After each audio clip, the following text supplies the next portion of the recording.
itu di Jepang memang disesuaikan. Bentar, Kak. Bentar, Kak. Hmm, hmm.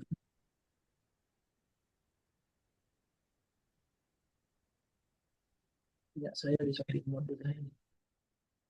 Oke. Jadi kita di Jepang itu memang kalau kita mendengar yang namanya bukan perawat tapi bisa bekerja di Jepang, kita juga dibatasi gitu, nggak sembarang seperti di Indonesia mungkin, mohon maaf gitu. Jadi kita ada ranah-ranahnya khusus gitu. Oke, kira-kira seperti itulah gambarannya. Mohon maaf. Dan menurut saya yang menurut pengalaman saya saat bekerja sebagai kaigo di Jepang itu, saya banyak menemukan pasien-pasien yang tidak ada di Indonesia, teman-teman.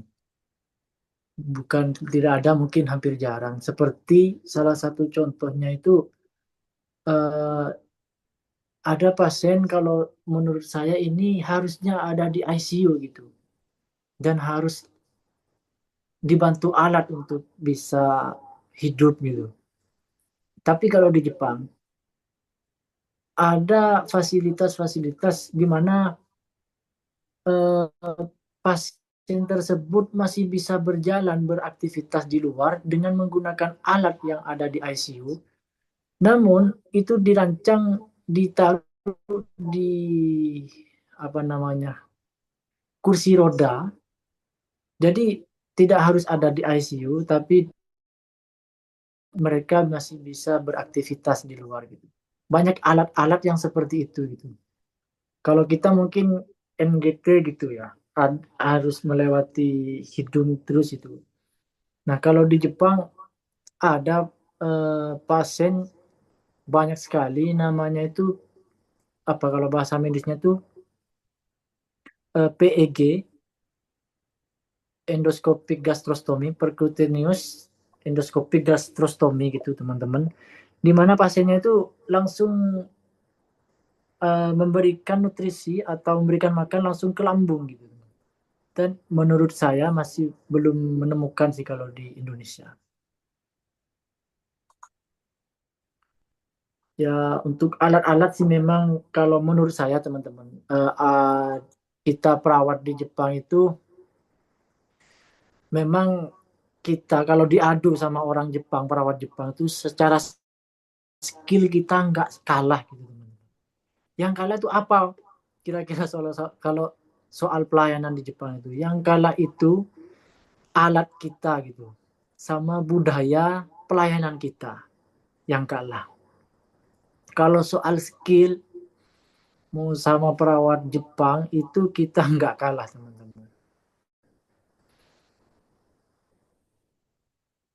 Kira-kira seperti itu.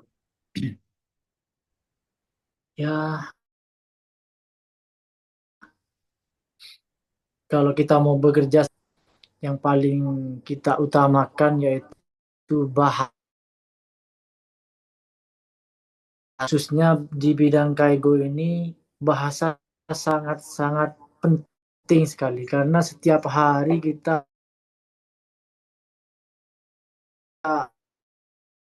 berurusan dengan pasien dengan berkomunikasi yang baik, khususnya komunikasi bahasa Jepang. Oke, peluang kerja di Jepang ini bagi perawat sangat-sangat tinggi, teman-teman. Di sini saya dulunya memang di perawat lansia. Untuk saat ini saya bekerja sebagai eh, di fasilitas disabilitas tadi. Dan ada salah satu kakak tingkat kita juga yang teman saya, sama istrinya juga sama-sama di Jepang. Kita di sini semuanya eh, dipecah menjadi beberapa bagian. Yang pertama ada namanya Kak Roni itu juga bekerja di fasilitas Kaigo juga dan istrinya mungkin suatu saat nanti bisa sharing karena juga saya penasaran itu bekerja di kaigo di mana itu namanya, di rumah sakit gitu, yang rumah sakit beneran. Mungkin Mbak Sula nanti bisa dilakukan sharing session lagi beberapa teman-teman yang ada di Jepang. Oke, Jadi bukan siap Kak. Nanti saya coba hubungi Ulfa ya. iya, iya boleh. Dan eh, memang perawat ini sangat tinggi, teman-teman.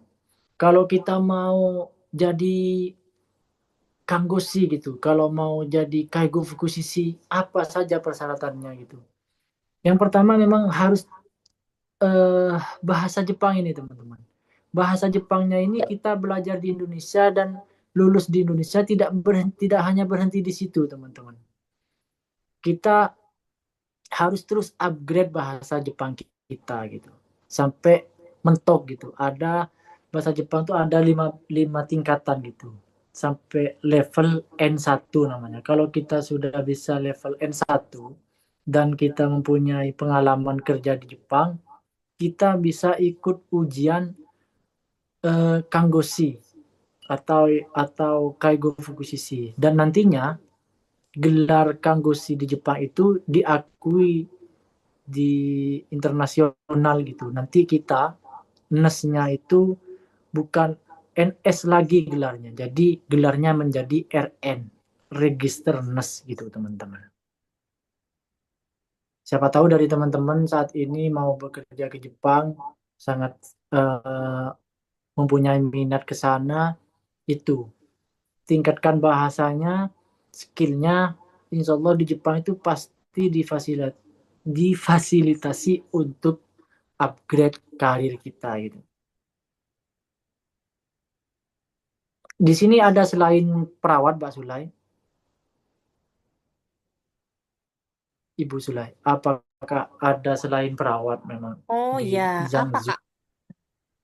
Apakah ada selain Oh, keperawatan, tah? di Di sini mayoritas keperawatan, tapi ada dua orang yang dia non keperawatan di English Club. Sisanya ini keperawatan semua yang berminat bekerja di luar negeri.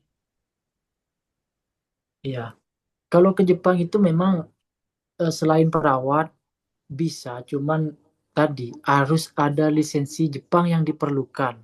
Misalkan salah satu contoh di sini ada fisioterapi gitu. Nah, kita kalau mau langsung jadi fisioterapi dari pertama ke Jepang langsung menjadi fisioterapis, itu harus ada lisensi yang harus diikuti di Jepang. Ada ukomnya gitu, yang versi bahasa Jepang. Nah, kalau kita awalnya di Indonesia kita sebagai fisioterapi, tapi bekerja sebagai kaigo dulu gitu. Nah, lama-kelamaan kita upgrade bahasa kita, kita ikut ujian fisioterapi di Jepang gitu. Sama di profesi yang lain, misalkan bidan atau Ya. analis atau apoteker, Ya. diperlukan lisensi yang di Jepang gitu, teman-teman. Kalau kaigo, saking dibutuhkannya banyak, tidak perlu pengalaman pun bisa, sambil bekerja, sambil kita belajar di situ, sambil upgrade skill kita, sambil upgrade pengetahuan kita, lalu kita bisa sambil bekerja, sambil ikut ujian nasional di Jepang. Kira-kira kalau dari saya seperti itu. Oke, sekian dari saya mungkin, Mbak Sulai. Terima kasih. Mohon maaf apabila ada kesalahan kata atau kekurangan. Mohon maaf. Terima kasih. Wassalamualaikum warahmatullahi wabarakatuh. Waalaikumsalam warahmatullahi wabarakatuh. Masya Waalaikumsalam Allah. warahmatullahi wabarakatuh. Alhamdulillah Warahmatullahi ini sudah wabarakatuh. 1 jam dan isinya benar-benar informatif sekali ya Kak Sohib ya. Jadi bagi adik-adik yang memang berminat untuk bekerja di Jepang itu tadi dari awal sampai akhir benar-benar lengkap ya. Mulai dari jenis-jenis pekerjaan apa saja yang bisa kita apa namanya nanti coba gitu ya di Jepang, baik dia sebagai perawat maupun di luar keperawatan. Kemudian terkait pelatihan-pelatihan apa saja yang bisa diikuti dan jalur apa saja yang bisa adik-adik tempuh untuk bisa bekerja di sana gitu ya. Nah, dari 1 jam ini harusnya ada banyak sekali nanti pertanyaan atau bahan diskusi yang mungkin adik-adik ingin ketahui gitu ya lebih dalam kepada Kak Sohib. Nah, selanjutnya mungkin saya akan buka sesi tanya jawab ya. Silakan. Boleh on mic dulu atau raise hand, silakan. Eh, izin bertanya, Ibu. Oh ya, boleh dari Nisa. Monggo Nisa. Oke. Izin bertanya terkait pembuktian pembuktian kalau kita itu bisa bahasa Jepang, kalau secara mandiri itu kan harus pakai sertifikat. Nah, itu sertifikatnya bisa didapat dari mana, Nggih? Apakah pergi ke tempat buat tes bahasa Jepangnya, terus kita tes di sana, terus terus bisa dapat gitu apa bagaimana, gitu? Prosesnya itu bagaimana biar membuktikan kalau kita ini bisa berbahasa Jepang? Ya, Ya, oke. Terima kasih pertanyaannya Nisa. Mungkin langsung saja ya Kak Sohib ya, biar langsung dijawab sambil lalu. ya, oke Mbak Sulai. Terima kasih atas pertanyaannya, adik tadi. Siapa namanya? Hoirun Nisa. Ya, adik Hoirunisa. Oke. Bagaimana Kak untuk kita bisa membuktikan kalau kita bisa bahasa Jepang gitu? Jadi kita ujiannya itu yang mengadakan ujiannya itu adalah Japan Foundation Test. Adanya di Surabaya, kalau di Jawa Timur.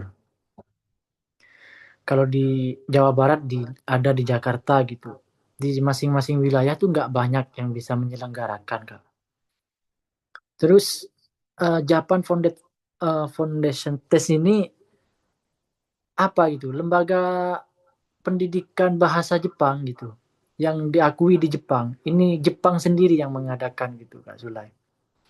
Dan kalau kita belajar bahasa Jepang, kita yang tadi saya sampaikan itu dengan target 8 bulan maksudnya lulus apa? Maksud yang saya sampaikan tadi itu 8 bulan kita lulus bahasa itu bahasa dengan level JFT A2 gitu, Mbak Sulai. JFT A2 itu setara dengan N4, levelnya di N4 gitu. Nah, kalau bahasa Jepang itu mulai dari level N5, N4, N3, N2, dan N1 paling tinggi. Nah, untuk bisa bekerja di Jepang sebagai apapun, itu harus di level N4, minimal N4 gitu. Nah, di situ kita ujiannya untuk level N4 ini ujiannya GFT, GFT A2. Ada 2 ujian kalau di Indonesia, di seluruh dunia ini, meskipun di Jepang juga. Ada juga JLPT, GLPT N4. Sama-sama Japan Foundation Test yang menyelenggarakan gitu. Adanya kalau GLPT ini levelnya lebih tinggi, lebih sulit Pak gitu. Betero Koski, Pak. Lebih lebih sulit dibandingkan GFT tadi. Kalau yang GLPT adanya itu hanya 1 tahun 2 kali. Kalau yang GFT itu adanya setiap bulan adanya. Jadi kalau bulan pertama nggak lulus, itu bisa ikut ujian lagi di bulan selanjutnya. Jadi gitu. Terus kita setelah lulus nanti dikeluarkan sertifikat kita dari pihak GFT tadi. Dikeluarkan melalui karena ujian itu berupa GFT kalau berupa CBT kalau yang GFT Mbak. Kalau yang GLPT itu ujian kertas gitu. Yang di buletin gitu.